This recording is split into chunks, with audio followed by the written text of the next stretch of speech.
नमस्कार, मैं अमित गोदियाल और आप देख रहे हैं उत्तराखंड हलचल। तो एक मामला जिसका पोस्टर विवाद को लेकर हमने एक लाइव आपको दिखाया था, उसके बाद बताया था कि किस तरीके से जो पुलिस है, एक जो युवक है अंकुश चौहान हमारे पीछे आप देख सकते हैं, उन्हें गिरफ्तार करके पुलिस रिमांड के लिए कोर्ट लाती है। तो क्या कुछ उसके बाद हुआ वो भी आप बीती जो अधिवक्ता है उनसे जानते हैं और ये भी बताते हैं कि कोर्ट की कार्रवाई में क्या क्या चीजें हुई हैं। तो हमारे साथ भगुड़ा जी भी हैं और बघेल जी भी हैं। तो भगुड़ा जी, क्या रहा पहले तो मैं आपसे शुरुआत करना चाहूंगा, क्योंकि 353/2 में बीएनएस में एक एफआईआर लिखी जाती है। एफआईआर के बाद विदाउट नोटिस, ये बार मैं कह रहा हूं, विदाउट नोटिस पुलिस यहां पर कोर्ट में हाजिर करती है चौहान जी को। क्या हुआ कोर्ट में?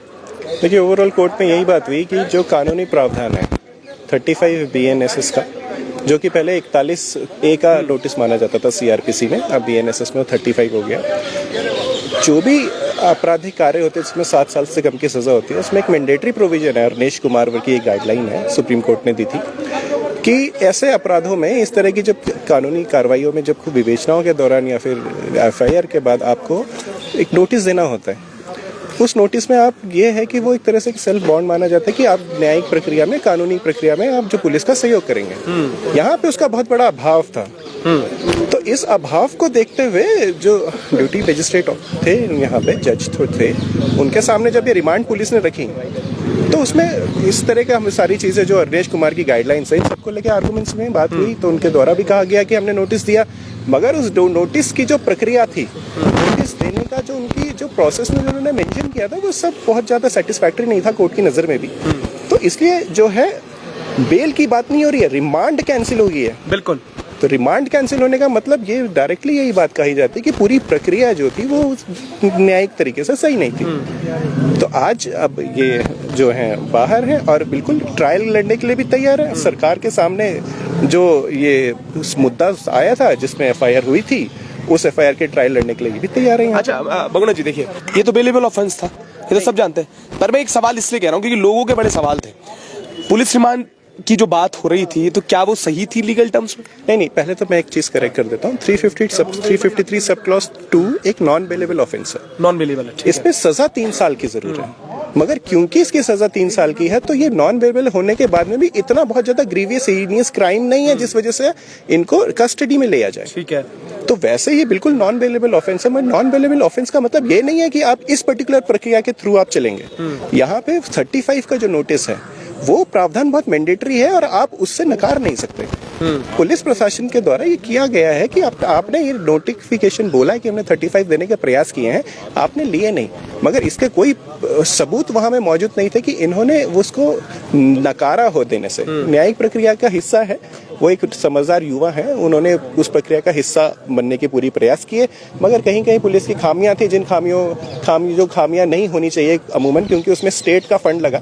यहाँ से पुलिस गई होगी गुड़गांव, वहां से वापस आई होगी। ये सारा जो इस तरह का जो स्टेट का जो जनता का जो पैसा का दुरुपयोग होगा अगर, तो ये बहुत ज्यादा चिंताजनक स्थिति। नोटिस को लेकर क्या कहा पुलिस ने कि गाँव में दिया, कहाँ दिया? ये नोटिस दिया, ये बोला कहाँ दिया, कैसे दिया, कुछ नहीं दिया। ये बोल रहे कि नोटिस के लिए इन्होंने लेने से मना किया। इन्होंने मना किया, और इसका कोई सबूत नहीं है कि ऐसा कुछ हुआ है कि नहीं हुआ, क्योंकि उसमें ना प्रॉपर डेट है, आपने कब नोटिस दिया, कैसा नोटिस दिया, किस समय दिया, कौन से माध्यम से दिया, है ना, आपने कैसे नोटिफाई किया, इन्होंने मना किया कि नहीं किया, इन सबके भी तो सबूत आपके पास रहेंगे। तो बहुत सारे सबूतों के जो है आधारों के साथ साथ इसमें रिमांड को बिल्कुल सराकर खारिज कर दिया गया। तो बहुत सारे लूपहोल्स थे और वो जेन्युइन लूपहोल्स है, क्योंकि इसको मेड आउट करने के प्रयास लग रहे थे। तो न्यायालय के सामने सारी बातें रखी गई, जिस वजह से आज जो है वो रिमांड खारिज होते हुए आज वो बाहर है। और एक और बात मैं यहाँ पे जरूर कहना चाहूंगा कि इसके बाद भी जो ट्रायल है, ये ट्रायल तो चलेगा। उस ट्रायल पे ये जो अपना सबूत है, अपने आप को बेगुनाह साबित करने के पूरे प्रयास करेंगे, साबित करके बेगुनाह होकर बिल्कुल बाहर होकर आएंगे। ये मेरा पूरा विश्वास है। अच्छा, इसमें मैं थोड़ा सा ये भी जानना चाह रहा हूँ कि जो पोस्ट की गई थी वो तो पोस्ट सभी ने देखी है, इन्होंने एक लिंक भी डाला था एक खबर का, वो भी उसमें मेंशन किया गया था। उसको लेकर भी क्या मतलब बेसिकली जो ये बीएनएस के अंदर ये सेक्शन है कहता क्या है? देखिए, बेसिकली क्या है कि अगर भ्रमकता फैलाने के लिए, इन सब सूचनाएं देने की वजह से अगर कोई अपवाद हो, कुछ चीजें हो, इस तरह से किसी को आपको काम करने से रोक रही है, या फिर ऐसी भ्रमकता फैल रही है जिसकी वजह से स्टेट में कुछ ऐसा हो गलत हो जो कि स्टेट में क्राइम माना जाता है, उसको लेके प्रावधान था। इस पोस्ट के बारे में अगर मैं बोलूंगा कि सब अगर इस पोस्ट को देखेंगे भी तो उसमें एक न्यूज चैनल की जो रिपोर्ट है उस रिपोर्ट को इन्होंने फॉरवर्ड किया था अपने उस पर्टिकुलर स्पेसिफिक कथनों को लेते हुए। कानून में मेंसरी नाम की एक चीज है। मेंसरी अगर देखा जाएगा तो स्पेसिफिकली वो बातें हैं, वो ऑथेंटिक बातें मीडिया फैला रही है। मीडिया ने अपनी बात रिपोर्ट जांच के आधार पे किया। मुझे लगता है कि मेरे को जितनी अब तक सूचना है उसके आधार पे शायद किसी का सस्पेंशन या होल्ड पे भी रखा गया। तो वो भ्रमक कैसे हुई मेरे हिसाब से तो कि जब जिस पे एक्शन सरकार खुद ले रही है, कमेटी उस खबर पे एक्शन ले रही है, तो मात्र फॉरवर्ड करने को आप क्राइम बना दे रहे हो। तो ये तो बहुत चिंताजनक स्थिति है हमारे कानून व्यवस्था की। बिल्कुल। अभी सारे एंगल से जो लीगल वे है वो तो जान ली है, पर हाँ एक बात इसमें थी, नॉन बेलेबल ऑफेंस था, सजा 3 साल की थी, इसलिए भी ये भी क्लियर आउट करना जरूरी था कि क्या चीजें हैं। पर हाँ पुलिस रिमांड की एक बात की गई थी, जो प्रोसीजर था उसे फॉलो ना करने की वजह से जो कोर्ट ने अपनी डायरेक्शन दी है और पुलिस रिमांड को खारिज किया है। हाँ इसमें एक बात मैं कहना जरूर चाहूंगा, जिस हिसाब से जो व्यक्ति हैं हमारे, तो उन्होंने मतलब वो इतने पढ़े लिखे हैं, वो न्यायिक व्यवस्था से बाहर नहीं भागने वाले थे और वो मुझे लगता है वो भागेंगे भी नहीं। उनके साथ हम न्यायालय में देखिए हमारा पूरा सपोर्ट तो है उनके पास, मगर वो इस तरह के व्यक्ति पढ़े लिखे व्यक्ति हैं, तो इस तरह की जो प्रोसेस अगर अपनाई जा रही है तो ये चिंताजनक स्थिति है, इसको देखना पड़ेगा। मैं बिल्कुल बोलूंगा आला जो प्रोफेशनल ऊपर जो ऑफिसर्स हैं, ऑफिसर्स ऑफ द पुलिस, कि इस बात को एक बार संज्ञान में लेते हुए बहुत ओवरऑल कार्रवाई करने की भी कृपा करें। अच्छा ठीक है, चौहान जी से अब सीधा पूरा वो जान लेते हैं। चौहान जी, कब पुलिस ने आपसे कांटेक्ट किया या उस पोस्ट के बाद क्या रहा? क्योंकि देखिए एक प्रोसीजर होता है, नोटिस देने की बात भी की गई थी, किस माध्यम से हुआ वो भी अभी क्लियर आउट नहीं हुआ है। आपके कब ये कुछ कांटेक्ट करने की कोशिश की या संपर्क किया गया पुलिस वालों? अरेस्ट से एक दिन पहले इनका मुझे फ़ोन आया था कि आप थाने आ जाओ, रायपुर थाना देहरादून। ठीक है। अगर आप नहीं आता तो हम आ जाएंगे। तो मैंने इन्हें यही कहा कि पहले आप मुझे क्राइम बताइए, किस बेस पे आप मुझे वहाँ बुला रहे हो। इन्होंने कहा कि आपने एक पोस्ट करी है नेशनल गेम्स को लेकर। तो मैंने बोला वो तो कोई क्राइम है नहीं, क्योंकि उसे ऑलरेडी हर न्यूज़पेपर, हर न्यूज़ चैनल उसको ब्रॉडकास्ट कर चुका है। तो जो मीडिया ने दिखाया, लोकतंत्र का जो चौथा स्तंभ है, जर्नलिज्म को जिसे कहते हैं, तो उन्होंने जो दिखाया मैंने वही छापा। मैंने अपने मन से कुछ भी ऐसी न्यूज़ खबर नहीं बनाई है जो भ्रामक हो। तो इसके बाद इन्होंने यही कहा कि फिर भी आपको आना पड़ेगा, आपको बयान दर्ज करना पड़ेगा, अगर आप नहीं आते तो हम आएंगे। फिर मैंने बोला ठीक है, मैं आ जाऊंगा, अभी तो नहीं आ सकता, मैं कल आ जाऊंगा सुबह। ठीक है। ये हमारी फिर एसआई साहब से बात होगी, तो उन्होंने बोला ठीक है, आप कल सुबह 10 बजे वहाँ से निकल जाना आराम से। बट होता क्या है, ये मेरे निकलने से पहले वहाँ पहुँच जाते हैं और मुझे देहरादून लेके आ जाते हैं। और रही नोटिस की बात, मुझे कोई नोटिस नहीं मिला। नोटिस के लिए मैंने इन्हें खुद कहा था कि आप मुझे नोटिस दे दीजिए, मैं उसका जवाब देता हूँ, मैं आ जाऊँगा। इन्होंने साफ मना कर दिया, हम कोई नोटिस नहीं देंगे। और मुझे जहाँ तक लगता है कि इनके पास अरेस्ट वारंट भी नहीं था, लोकल थाने को भी इन्होंने इन्फॉर्म नहीं करा। मतलब एक तरीके से देखा जाए तो ये किडनैप करके लेके आए हैं, है ना। अच्छा, ये जो पोस्टर बनाया गया था, ये जो पोस्टर आपका खुद का था ये आपने बनाया था? इस पे भी लोग सवाल उठा रहे हैं, क्योंकि एक तरफ नेशनल गेम्स में धामी जी की भी तस्वीर है, शायद उसको लेकर भी चीजें शायद हो रही हैं। पोस्टर मैंने ही बनाया। पोस्टर बनाने में कोई गलत नहीं है। नेशनल गेम्स की बात हो रही थी तो उसमें नेशनल गेम्स का जो लोगो था वो मैंने यूज करा था। बाकी उत्तराखंड की बात हो रही थी, धामी जी उत्तराखंड के मुख्य हैं, जनप्रतिनिधि है। अब उत्तराखंड में अच्छी बात होगी तो धामी जी की तस्वीर लगेगी, गलत बात होगी तो धामी जी की ही तस्वीर लगेगी। वो जनप्रतिनिधि होने के नाते उनका ये दायित्व है कि अगर मतलब गलत भी होता है और सही भी होता है तो उसकी जवाबदेही धामी जी की ही होती है। तो आप गुड़गांव में ही थे या गांव में थे? क्योंकि ऐसा भी बोला गया शायद बगुना जी कि शायद गांव वाले घर में नोटिस भेजा गया था, ऐसा भी कुछ था? नहीं, हाँ, पुलिस ने कुछ नहीं बताया। उन्होंने कहा नोटिस दिया है, जबकि मेरी बात भी हुई थी कि आप मुझे नोटिस दे दीजिए। इन्होंने साफ मना कर दिया था कि हम नोटिस नहीं देंगे। बाकी मैं गुड़गांव में था, ये मुझे गुड़गांव से यहाँ लेके आए। तो बिल्कुल, आज देखिए फूल मालाओं से डिमरी साहब चौहान जी को आपने स्वागत भी किया है, और आप दिन में भी यही बात कह रहे थे कि जिस तरीके से आवाज उठाने पे जो हो रहा है, आपने भी पोस्ट की, उसके बाद ललित ने भी पोस्ट की, ललित के पास भी वो चीजें हुई, जिस तरीके से पुलिस का फोन आया, LIU का फोन आया, ये तमाम चीजें होती रही। क्या कहेंगे आप? कोर्ट ने भी जो रिमांड है वो कैंसिल किया, और आगे बगुना जी ने जैसे बताया कि जो भी ट्रायल होगा, जो भी चीजें होंगी, वो भी फेस आउट करने के लिए तैयार है। तो क्या कहेंगे आज? देखिए, हमें न्यायालय पे पूरा भरोसा था और सत्य की जीत भी है। और जब ये सरकारें हमारे युवाओं को डराने धमकाने की कोशिशें करेंगी, तब तक हम और ताकत से उभरेंगे और मजबूती के साथ खड़े होंगे, अपने युवाओं की हम ताकत बनेंगे। तो मैं उन तमाम अधिवक्ताओं का बहुत बहुत दिल से धन्यवाद देना चाहूँगा जो इस संकट की घड़ी में भाई अंकुश के साथ खड़े रहे। और आने वाले समय में हम इस राज्य में उन सभी युवाओं के साथ खड़े रहेंगे जो लोकतांत्रिक तरीके से लड़ रहे हैं, संघर्ष कर रहे हैं, इस राज्य की पीड़ा को उजागर कर रहे हैं। और हमारा ये मानना है यहाँ के नौजवान ही इस राज्य की तस्वीर को बदल सकते हैं। और मैं समझता हूँ यहाँ के युवाओं के अंदर जो क्रांति, जो ज्वाला अब देखने को मिल रही है, युवा पुलिस से बिल्कुल नहीं डरता है, न वो इस बात से डरता कि उसे जेल हो जाएगी। उसको पता है कि इस राज्य की स्थिति क्या हो रही है। वो इस राज्य में हो रहे हालातों को बदलना चाहता है और सरकार से आंख में आंख डालकर पूछना चाहता है और सवाल कर भी रहा है कि आपने यहाँ पे गड़बड़ियाँ की हैं, आपने भ्रष्टाचार किया है, इसके लिए जिम्मेदार आप लोग हैं।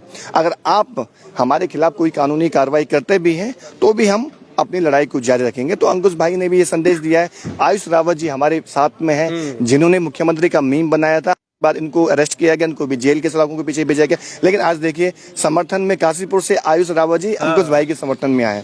तो आप समझ सकते हैं कि युवाओं की जो एक बड़ी ताकत खड़ी हो रही है, ये बहुत बड़ा अच्छा संकेत है इस राज्य के लिए।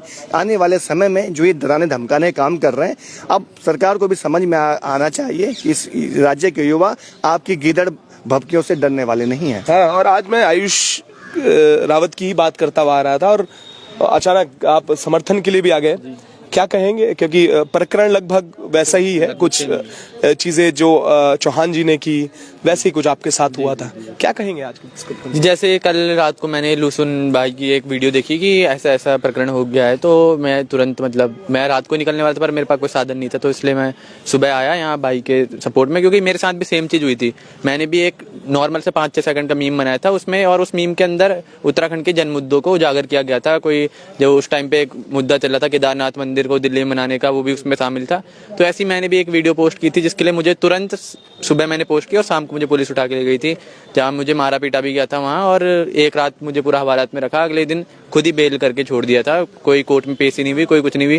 क्यों नहीं हुई? क्योंकि उन्हें पता था जैसे आज अंकुश भाई के साथ न्याय हुआ है, मुझे कोर्ट में ले जाते तो वहाँ उन्हें भी फटकार लगती और सेम चीज़ होती। फिर मेरा फ़ोन उसके बाद जब्त कर लिया गया। मैंने पूछा कि आपने मेरा फ़ोन क्यों जब्त किया है? कहते ये इससे क्राइम हुआ है।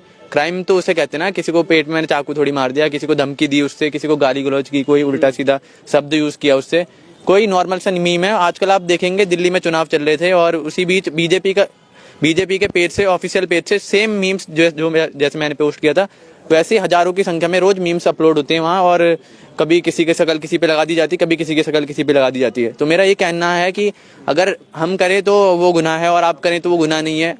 तो ऐसा सत्ता के दबाव में काम तो नहीं होगा, और जो भ्रष्टाचार है उसके खिलाफ तो युवा आवाज उठाएगा, और कोई भी किसी भी युवा के साथ गलत होगा तो हम वहाँ पहुंचेंगे। आज मैं काशीपुर से भाई के साथ यहाँ पहुंचा, तो इसी की ये भी बड़ी बात है कि वैसे तो अमूमन ऐसी जब किस्से होते हैं तो लोग युवा आगे नहीं आए, और डिमरी जी ने जैसा कहा कि अब युवा आगे आ रहे हैं, आवाज उठा रहे हैं। तो लुसन भाई, ये भी अपने आप में बड़ी बात है कि आपकी एक वीडियो से फिर काशीपुर से आयुष भी पहुंच गए, और ये अपने आप में बड़ा संदेश है कि आप लोग भी जो आवाज उठा रहे हैं वो युवाओं के पास जा रही हैं, युवा उस पर एक्शन ले रहे हैं, युवा सोच रहे हैं, समझ रहे हैं और आ रहे हैं। क्या कहेंगे इस पर? देखिए, जिस तरह से हम ये देख रहे हैं कि एक मुख्य धारा का जो मीडिया होता है वो किसी न किसी तरह से आवाज दबाने का कार्य कर रहा है, और मतलब कि जो शासन प्रशासन की शय पे वो जो उत्तराखंड के ज्वलंत मुद्दे, तो हमारे प्रदेश के मुद्दे हैं, उनको उठाने का कार्य नहीं कर रहा है। तो हमारे पास जो स्थानीय पोर्टल हैं, स्थानीय चैनल हैं, जो हमारे स्थानीय जो हमारे सोशल मीडिया के लोग हैं, हम उसके द्वारा ही अपनी आवाज़ पहुंचा सकते हैं। और चाहे हमने भूकानून का आंदोलन किया, मूल निवास का आंदोलन किया, ये तमाम जो मुद्दे थे, चाहे ये अंकुश की बात हुई, आयुष की बात हुई, ये भी सोशल मीडिया के ही जरिए लोगों को जागरूक करने का कार्य कर रहे हैं। और ये बहुत बड़ी बात है कि बहुत बड़े स्तर पर इनके जो कार्य हैं वो लोगों तक पहुँच रहे हैं, उनको पता चल रहा है, युवाओं को पता चल रहा है कि हमारे मुद्दे क्या हैं। और जिस तरह से सरकार फिर बौखला जाती है इनके कार्य को देखते हुए, सरकार जिस तरह से बैकफुट पर चले जाती है, तो वो सब कुछ भूल के ये सोचते हैं कि मुझे अपनी कुर्सी बचानी है, हमें अपनी सत्ता बचानी है। तो वो ये नहीं सोचते कि वो कितने बड़ा, जो आप बोलते हैं तानाशाही की प्रकाष्ठा को पार कर जाते हैं। ऐसा तो मतलब मैं ये कह रहा हूँ कि जो उत्तराखंड आंदोलन चल रहा था, तो उस दौर में जो तानाशाही चल रही थी, ये तो बिल्कुल वैसी तानाशाही है। कोई अपनी आवाज उठा रहा है, कोई अगर किसी मुद्दे को उठा रहा है, नेशनल गेम्स की बात कर रहा है, उसके घोटालों की बात कर रहा है, उसमें जो मेडल्स का जो को बेचने के जो आरोप लग रहे हैं उसकी बात कर रहा है, और आप को गुड़गांव और सोर्स डाल रहा है, नीचे खबर का सोर्स डाल रहा है बकायदा, और आप उसको बकायदा इलीगली डिटेंशन है, ये गुड़गांव से आप देहरादून लाए हैं थाने में।